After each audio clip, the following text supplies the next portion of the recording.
नमस्कार। छोटी सी कोशिश से माया बात कर रही हूँ। कैसे आप सभी? मैं बिल्कुल ठीक, बहुत ही बढ़िया हूँ और मैं आशा करती हूँ कि आप सभी भी खुश होंगे, स्वस्थ होंगे। और मैं भगवान से हमेशा प्रेयर करूँगी कि आप ऐसे खुश रहिए, स्वस्थ रहिए। गाइस, मैंने बताया आपको, मैं हर वीडियो में बताती हूँ कि मेरा कोई ऐसा मोटो नहीं होता है, मेरे पास कोई स्पेशल टॉपिक नहीं होता है। बट मैं कुछ सुनती हूँ या पढ़ती हूँ तो मुझे मन होता है कि मैं उस पर कुछ बात कर लूँ, कुछ राय दे दूँ। मैं आप लोगों से बात कर लेती हूँ, राय दे देती हूँ। मुझे कुछ नहीं आता, बट फिर भी मुझे अच्छा लगता है, आप सभी से बात करना अच्छा लगता है। मैं कर लेती हूँ। गाइस, आज मैं ऐसे ही पढ़ रही थी, एक स्टोरी किसी ने पेज डाला था फेसबुक में। एक पेज चैप्टर 16 है, मुझे उसके आगे का और उसके पीछे का कोई पता नहीं है कि क्या स्टोरी है। बट मुझे वो बहुत अच्छा लगा था। किसी बूढ़ी सी दादी की पिक्चर थी उसमें और उसका टॉपिक था चैप्टर 7। आखिर लाइफ में निराशता क्यों आती है, हम निराश क्यों होते हैं, उसको एक्सप्लेन करके और उन दादी ने जो है क्यों आती है और हम इससे कैसे बच सकते हैं वो बताया है। देखिए, हमारे जो पूर्वज हैं, जो हमारे पुराने, मतलब हम जिनको सोचते हैं कि हमारे दादा दादी नाना नानी हैं, वो इस जनरेशन के नहीं हैं, तो वो हमें बेकार लगने लगते हैं, हमें लगता है उनके पास नॉलेज नहीं है।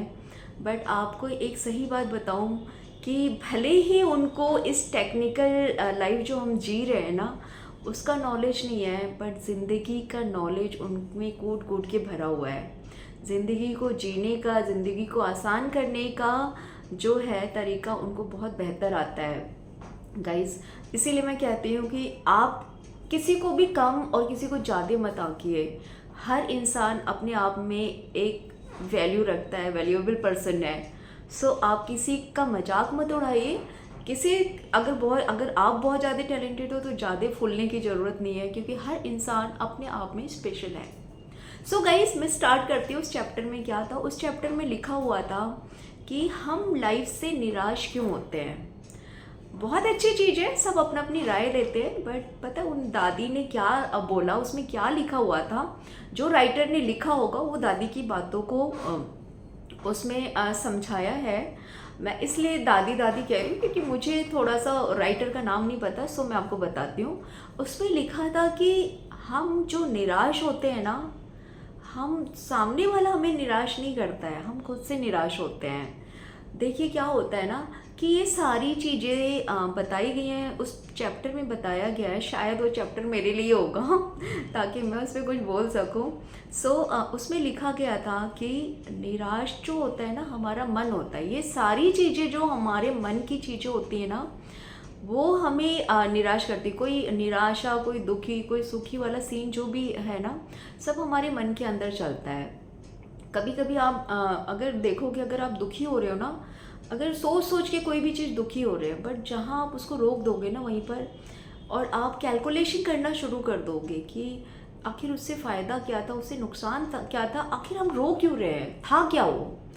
जिस दिन आप अपने मन को समझा लोगे ना गाइस, तो उस दिन आपको देखो वहाँ पे कंट्रोल करना होता है। मन को कंट्रोल करने वाली बात होती है, जो मेडिटेशन कहते हैं, जो कहते हैं ना ध्यान लगाना कहते हैं, ये सब ना कंट्रोल है। मन के ऊपर कंट्रोल करना, यही सब कोई कहता है कि मन पे हम कितना कंट्रोल कर सकते हैं।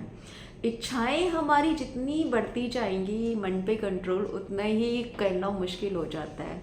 सबसे पहले मन पे कंट्रोल करना है। उन्होंने बोला था कि उसमें लिखा हुआ था कि हम जो हैं, जो चीज़ें हमारे मन की नहीं होती, हम निराश हो जाते हैं। जो चीज़ें हमारे मन मुताबिक नहीं होती हैं, जो चीज़ें हम करना चाहते हैं वो नहीं होता है, जो हम पाना चाहते हैं वो नहीं मिलता है, जो हम खरीदना चाहते हैं वो नहीं मिलता है। मन क्या करता है? मन समझाने की जगह जो है ना कि आपको क्यों नहीं मिली, आप क्यों नहीं पा सकते हो, उसकी जगह जो है हम पे हावी हो जाता है, हमें दुखी करना शुरू कर देता है। और हम कभी, पता है, हम मनुष्य ऐसे हैं ना, हम सभी जीव ऐसे हैं ना कि इतना कंट्रोलिंग होता है मन का हम लोगों के ऊपर ना, कि आप कभी देखोगे ना तो कभी पॉजिटिव चीज़ें नहीं सोचने पे मजबूर करता है, हमेशा नेगेटिव चीज़ें मतलब कुछ भी होगा ना तो नेगेटिव थॉट सबसे पहले माइंड में आता है, और हम उस नेगेटिव सोचते जाते हैं। मतलब कितना चालू और कितना खतरनाक गेम करता है। और हम सामने वाले को हम आपस में भिड़ जाते हैं। और जब सच में आप मन पे कंट्रोल करना, जब सच में आप अंदर जाओगे, अंदर से सोचना शुरू करोगे, तो लगता है यार ये सारी चीज़ें तो कर कौन रहा है, हम खुद कर रहे हैं और सामने वाले को ब्लेम कर रहे हैं। मन कितना पावरफुल है, ये सभी कहते हैं, ये बड़े बड़े गुरु साक्षात कृष्ण भगवान ने भी बोला है कि मन को कंट्रोल करना मीन्स आप खुद को कंट्रोल कर लिए। अगर आपको जीवन की सारी हैप्पीनेस, जितनी भी सुख दुख और जो कुछ भी है ना, वो मन से ही होता है। इसीलिए कहा गया कि मन को पहले कंट्रोल कीजिए। निराशा का कारण नहीं है कि मन को कंट्रोल ना करना। हर एक चीज़ से अपेक्षाएं कर लेते हैं, उसके बाद जो है अपेक्षाएं कौन कर रहा है, हम कर रहे हैं। और ब्लेम किसको करते हैं, हम अपने आप को प्रूव कर देते हैं कि हम बहुत अच्छे हैं, बहुत मुझे उसने सामने वाले ने तकलीफ दे दिया, सामने वाले की वजह से दुखी हूँ, सामने वाला झूठा है, सामने वाला चीटर है। बट हम अपने आप में झांक करके नहीं देखते हैं कि हम क्या कर रहे हैं। सामने वाले ने कुछ नहीं किया है, सामने वाला कुछ नहीं करता है। जितनी मंद गड़न कहानियाँ हैं वो सब हमारे भीतर से चलती रहती हैं। हम अपनी अपेक्षाएं बढ़ा लेते हैं और उसके बाद फिर जो है सामने वाले को ब्लेम करते हैं, अपने आप को प्राउड फील करते हैं कि हम अच्छे हैं। मन यही है, जिस दिन मन को कंट्रोल करना आ जाएगा ना, वो सारी चीज़ें अच्छाई बुराई ना हम अपने अंदर देखना शुरू कर देते हैं। ये चैप्टर बहुत प्यारा था और मुझे लगा कि ये बोलने वाला टॉपिक है, मुझे बोलना चाहिए। मैंने बोल दिया। और मुझे ऐसा नहीं है कि मैं अगर आप सभी से बोलती हूँ तो सबसे पहले मैं खुद सीखती हूँ उससे, मैं खुद सीखती हूँ।